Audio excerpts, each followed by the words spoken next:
How to fix this account is not allowed to use WhatsApp due to spam.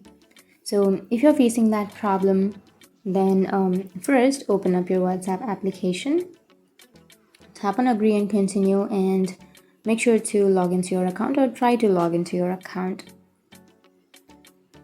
Enter your phone number, tap on next and tap on yes, and here you can verify. And after verifying, if it says that it is not allowed to use WhatsApp due to spam, then this means your phone number has been banned from using WhatsApp.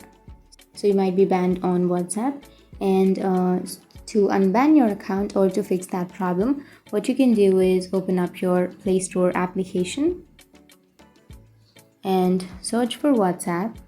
Once you've searched, here you will have your application. Simply tap on uninstall, and once you uninstall your WhatsApp application, you can again install it and you can use that. But if it still doesn't fix your problem, then you can simply go for your browser or you can go for your Google and then tap on the search bar and search for WhatsApp web. Search for whatsapp.com, and once you search for whatsapp.com, here you will have this kind of interface. You can simply scroll all the way down to the last, and here you will have contact us option. Tap on contact us, and here you can again tap on contact us.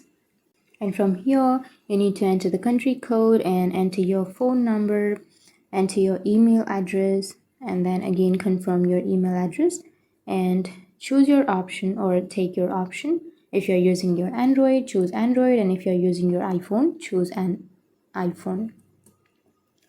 And once you've done that, here you need to answer the message like, "Hi team, my phone number has been banned from WhatsApp by mistake. Could you please kindly fix the problem?" And once you've entered the information, you need to tap on next step, which is on the bottom of your screen, and then it will ask you to send the question, and you need to simply tap on yes.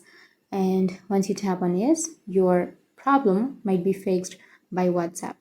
So that's how you can fix "this account is not allowed to use WhatsApp due to spam" problem solution. And if you have any questions, feel free to comment below. Thanks for watching.